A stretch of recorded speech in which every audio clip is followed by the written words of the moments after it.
King Rajinikanth ಭಾರತೀಯ cinema ರಂಗದ ಅತಿ ದೊಡ್ಡ ಸೂಪರ್ ಸ್ಟಾರ್. ರಜನಿಕಾಂತ್ ಅವರಿಗೆ ಇಂದು 75ನೇ ಜನ್ಮದಿನದ ಸಂಭ್ರಮ. ಹಲವಾರು ಸೂಪರ್ ಹಿಟ್ ಚಿತ್ರಗಳನ್ನ ನೀಡಿರುವ ರಜನಿ ವಿಶ್ವದಾದ್ಯಂತ ಕೋಟ್ಯಾಂತರ ಅಭಿಮಾನಿಗಳನ್ನ ಹೊಂದಿದ್ದಾರೆ. ರಜನಿಕಾಂತ್ ಸಿನಿಮಾ ರಿಲೀಸ್ ಆಯಿತು ಅಂದ್ರೆ ಜನರು ಪ್ರವಾಹೋಪಾದಿಯಲ್ಲಿ ಥಿಯೇಟರ್ಗಳಿಗೆ ನುಗ್ತಾರೆ. ರಜನಿಕಾಂತ್ ನಟನೆ ಮಾತ್ರವಲ್ಲ, ಚಿತ್ರಕಥೆಗಳನ್ನು ಕೂಡ ಬರೆದಿದ್ದಾರೆ, ಚಿತ್ರ ನಿರ್ಮಾಣವನ್ನು ಕೂಡ ಮಾಡಿದ್ದಾರೆ. ಇವರ ಅಭಿನಯದ ಇತ್ತೀಚಿನ ಸೂಪರ್ ಹಿಟ್ ಸಿನಿಮಾ ಜೈಲರ್. ಇದು ವಿಶ್ವದಾದ್ಯಂತ ಬಾಕ್ಸ್ ಆಫೀಸ್ನಲ್ಲಿ ಸೂಪರ್ ಹಿಟ್ ಆಗಿ 500 ಕೋಟಿ ರೂಪಾಯಿಗೂ ಹೆಚ್ಚು ಸಂಪಾದನೆ ಮಾಡಿದೆ.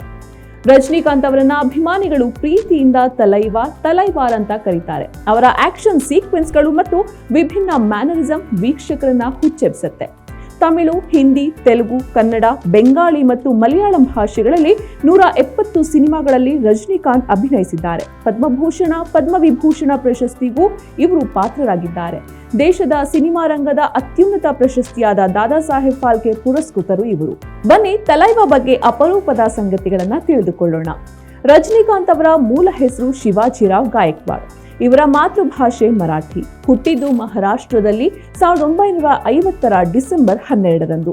ತಂದೆ ರಾಮೋಜಿರಾವ್ ಗಾಯಕ್ವಾಡ್ ಪೊಲೀಸ್ ಕಾನ್ಸ್ಟೇಬಲ್ ಆಗಿದ್ದು, ಕರ್ನಾಟಕ ರಾಜ್ಯ ಪೊಲೀಸ್ ಇಲಾಖೆಯಲ್ಲಿ ಕೆಲಸ ಸಿಕ್ಕಿದ್ರಿಂದ ಬೆಂಗಳೂರಿಗೆ ಬಂದು ನೆಲೆಸಿದ್ರು. ತಾಯಿಯ ಹೆಸರು ಜೀಜಾಬಾಯಿ. ತಂದೆ 1956ರಲ್ಲಿ ನಿವೃತ್ತರಾದ ಬಳಿಕ ಬೆಂಗಳೂರಿನ ಹನುಮಂತನಗರ ಬಳಿ ಮನೆ ಕಟ್ಟಿದ್ರು. ಗವಿಪುರಂನ ಸರ್ಕಾರಿ ಶಾಲೆಯಲ್ಲಿ ರಜನಿಕಾಂತ್ ಪ್ರಾಥಮಿಕ ಶಿಕ್ಷಣ ಪಡೆದ್ರು. ರಜನಿಕಾಂತ್ ಅವರ ಬಾಲ್ಯದ ವಿದ್ಯಾಭ್ಯಾಸ ಬೆಂಗಳೂರಿನಲ್ಲೇ ಆಯಿತು. ವಿಶೇಷ ಅಂದ್ರೆ ಇವರ ಮಾತೃಭಾಷೆ ಮರಾಠಿ ಆದ್ರೂ ಇವರಿನ್ನೂ ಕೂಡ ಮರಾಠಿ ಚಿತ್ರದಲ್ಲಿ ಅಭಿನಯಿಸಿಲ್ಲ. ರಜನಿಕಾಂತ್ ಅವರು ಚೆನ್ನೈನಲ್ಲಿ ಫಿಲ್ಮ್ ಇನ್ಸ್ಟಿಟ್ಯೂಟ್ಗೆ ಸೇರೋದಕ್ಕೂ ಮೊದಲು ಬೆಂಗಳೂರಿನಲ್ಲಿ ಬಸ್ ಕಂಡಕ್ಟರ್ ಆಗಿದ್ರು. ಶಿವಾಜಿನಗರ ಚಾಮರಾಜಪೇಟೆ ಮಾರ್ಗದಲ್ಲಿ ಬಸ್ ನಂಬರ್ 134ರಲ್ಲಿ ಕಂಡಕ್ಟರ್ ಆಗಿ ಸೇವೆಯನ್ನ ಸಲ್ಲಿಸ್ತಿದ್ರು. ಯುವಕ ರಜನಿಕಾಂತ್ ತುಂಬಾ ಸ್ಟೈಲಿಶ್ ಆಗಿ ಉಡುಪನ್ನ ಧರಿಸಿ ಮಿಂಚಿನ ವೇಗದಲ್ಲಿ ಉತ್ಸಾಹದಿಂದ ಪ್ರಯಾಣಿಕರಿಗೆ ಟಿಕೆಟ್ ಅನ್ನ ವಿತರಿಸ್ತಾ ಇದ್ರು.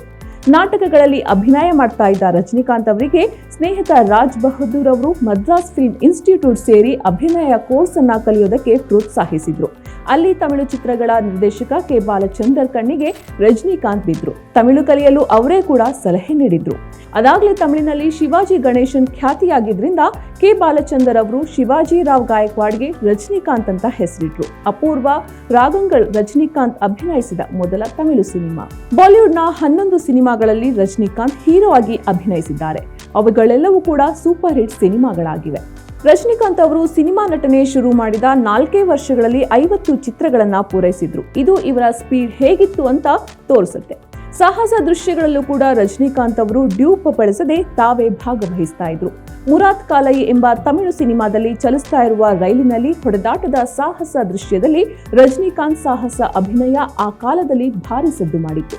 ಸಾಮಾಜಿಕ ಜಾಲತಾಣದಲ್ಲೂ ರಜನಿಕಾಂತ್ ಅವರು ಪಾಪ್ಯುಲರ್. 2014ರಲ್ಲಿ ಟ್ವಿಟರ್ ಖಾತೆ ತೆರೆದಾಗ ಮೊದಲ ದಿನವೇ 1.5 ಲಕ್ಷ ಹಿಂಬಾಲಕರನ್ನ ಗಳಿಸಿ ಬೆರಗುಗೊಳಿಸಿದ್ರು.